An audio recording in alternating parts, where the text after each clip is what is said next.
Kemudian kita juga ini mengangkat soal ini yang lagi juga masuk atensi, tindak pidana perdagangan orang (TPPO).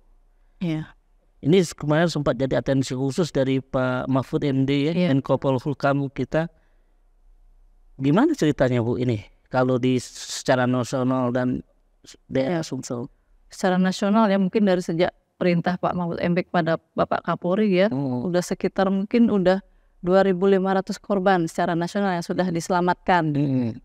Itu ada 901 pelaku kalau tidak salah. Ya secara nasional. Karena kenapa? Karena setiap hari itu ada pengembalian mayat. Kenapa ini menjadi atensi? Ada pengembalian mayat dari luar negeri itu ke Indonesia. Dan itu didominasi oleh pekerja migran yang non prosedural. Ya, dia ilegal. Untuk berangkat ke mana? Ke luar negeri itu ilegal. Mungkin tidak melalui prosedur persyaratan untuk dokumennya, atau apakah dia emang izin keluar itu untuk menjadi pekerja migran namanya, tenaga kerja ya, pekerja migran. Jadi kebanyakan itu ke luar negeri itu dengan paspor perjalanan, biasanya bukan untuk paspor visa kerja misalnya, kerja. Ternyata pulang-pulang dia sudah jadi mayat. Kebanyakan seperti itu. Apakah dia disiksa oleh majikan, ataupun dia bekerja tidak sesuai dengan perjanjian kerja, ataupun tidak digaji. Biasanya mereka yang non prosedural ini, mereka tidak digaji beberapa bulan dengan alasan dia harus membayar dokumen-dokumen tadi yang disiapkan oleh perekrut, misalnya apa dari paspor, tiket, tempat tinggal. Itulah yang membuat mereka tereksploitasi di luar negeri itu. Baik itu tereksploitasi secara tenaganya, pikirannya, maupun secara seksual pun ada. Itu kan artinya secara hilirnya ya, ini secara hulunya itu sudah penanganannya seperti apa Bu? Penanganannya khususnya yang sudah ini ya? Ya, apakah mereka lembaga yang perekrutan ini sudah ada penindakan nggak? Tentunya sudah Pak. Tadi dilihat dari jumlah pelaku yang sudah diamankan, 900 pelaku itu sudah langsung diamankan. Adanya laporan, ada laporan dari luar negeri, misalnya ada penyekapan, Satgas langsung ke sana, ke daerah tujuan. Ataupun kita dapat informasi dari masyarakat, kita langsung menuju ke lokasi itu untuk menangkap pelakunya. Untuk di Sumatera Selatan ini kebanyakan perekrut ya, direkrut. Kemudian di tempat lain lagi, wilayah lain lagi, di mana kebanyakan di Batam. Batam dia membuat paspor, bukan di Palembang, kebanyakan di Batam ataupun di Padang, ada beberapa contoh kasus. Kemudian dia paspor itu perjalanan, dia paspornya paspor perjalanan, bukan untuk bekerja. Nah nanti di sana dia menyeberang ke pelabuhan Batam biasanya, ataupun lewat jalur tikus. Perekrut ini biasanya merekrut orang-orang dari pedesaan atau di perkotaan? Kebanyakan pedesaan. Banyak pedesaan ini. Artinya faktor ekonomi juga ya? Ya pasti faktor ekonomi. Kenapa mereka akhirnya mau luar negeri kan? Karena mungkin gajinya juga lumayan dibandingkan dia bekerja di Indonesia. Lumayannya seperti apa sih sebenarnya kok bisa mereka tergiur? Seperti di Malaysia ya, dia ada UMR-nya lebih besar lah dibanding Indonesia. Seperti di Palembang kan UMR paling 3.500.000. Nah di Malaysia mungkin 2.000 ringgit. Itu ada UMR-nya 2 kali lipat lah dibanding. Tapi setelah dipotong-potong, ya, kalau dia tidak dapat gaji 6 bulan, akhirnya banyak kabur Pak. Banyak kabur, akhirnya ditangkap oleh polisi Malaysia. Dokumennya mereka tidak pegang, karena paspor itu dipegang oleh perekrut atau majikan. Akhirnya mereka dipulangkan ke Indonesia. Kebanyakan seperti itu.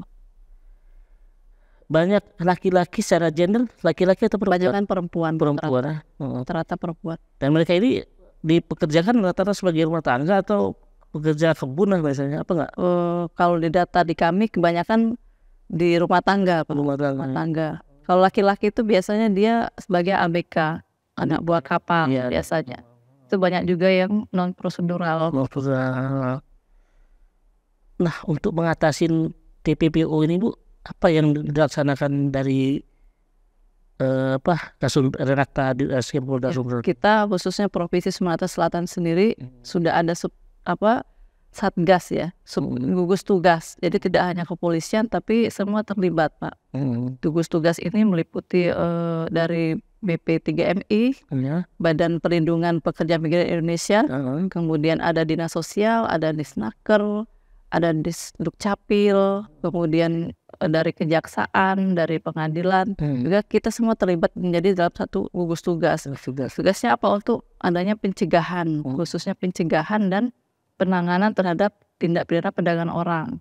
Pencegahan ini kita melakukan amplifikasi melalui media, termasuk ini ya salah satunya melalui media sosial, melalui media online. Kita amplifikasi jangan sampai nanti masyarakat ini lagi menjadi korban lagi. Paling tidak kita menyampaikan kepada mereka harus kalau ingin bekerja di luar negeri harus secara prosedural melalui perusahaan penempatan migran Indonesia yang dulu itu namanya PJTKI kalau sekarang namanya P2MI, P3MI maaf, Perusahaan Penempatan Pekerja Migran Indonesia. Jadi mendaftar di mereka kalau emang mau bekerja di luar negeri, tidak diberangkatkan oleh orang per orang. Selain sosialisasi, apa yang kita disampaikan pada saat sosialisasi, mereka jangan tergiur dengan iming-iming gaji yang besar, kemudian penempatan bekerja di mana yang menggiurkan. Dia harus punya perjanjian kerja, dia harus nanti ditempatkan di mana, gajinya berapa.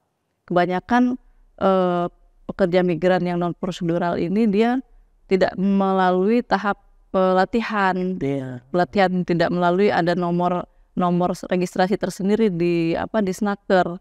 Terkadang dokumen pun dipalsukan. Ada beberapa negara itu yang masih ada batasan usia, misalnya 40 tahun dia tidak bisa bekerja. Terkadang dokumennya di paspor dipalsukan, usianya jadi lebih dimudahkan. Jadi kita berbagai instansi ini, stakeholder terkait, kita saling berkoordinasi apabila ada kasus, misalnya dokumennya betul nggak nih, apakah dipalsukan. Dengan imigrasi dia perlintasannya seperti apa, pengajuan data paspornya pas atau tidak. Biasanya mengisi pernyataan di paspor itu apakah dia untuk bekerja ataupun perjalanan bukan mereka sendiri, tapi ada oknum lagi yang ngisi pernyataan itu. Iya. Kita sesuaikan, cocokkan bukan tulisan dia itu. Nah, mereka yang terlibat ini kan yang sudah dikembalikan lah dari negara itu sebagai pendatang haram lah, taruhlah saja di Malaysia itu. Mereka juga terkena sampai di Palembang atau masih di Indonesia terkena nggak hukuman tindak pidana? Masih dihukum juga nggak? Untuk yang korban ya? Iya. Kalau untuk korban sendiri tidak. Biasanya kita korban itu sebagai saksi untuk kita mengetahui siapa nih perekrutnya. Dari kebanyakan korban PMI yang non prosedural yang dipulangkan, kita biasanya ada penjemputan. Dengan Balai Perlindungan Pekerja Migran dengan Dinas Sosial, biasa ada jadwal pemulangan. Jadwal pemulangan itu ada kronologi ceritanya, bagaimana mereka berangkat dan sampai dikembalikan lagi ke Indonesia. Dari sanalah kita peroleh data untuk kita kembangkan, untuk kita lakukan penyelidikan. Nah, korbannya sendiri tidak ya.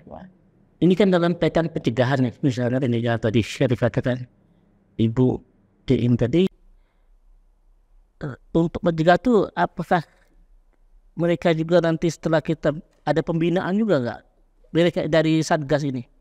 Untuk pembinaan mungkin lebih ke kalau mereka ingin adanya keterampilan kerja ya, sehingga mereka bisa bekerja di Indonesia. Kita juga bisa merangkul para pengusaha-pengusaha, bagaimana mereka bisa membuka lapangan pekerjaan untuk masyarakat Indonesia. Mungkin dengan adanya anjuran untuk membuka lapangan pekerjaan di mana yang banyak korban-korbannya dari sana misalnya, ataupun gaji UMR mungkin kita bisa sampaikan kepada Bapak Gubernur. Mungkin lebih gajinya dibandingkan dengan negara luar, sehingga mereka bisa bekerja di sini tidak keluar negeri.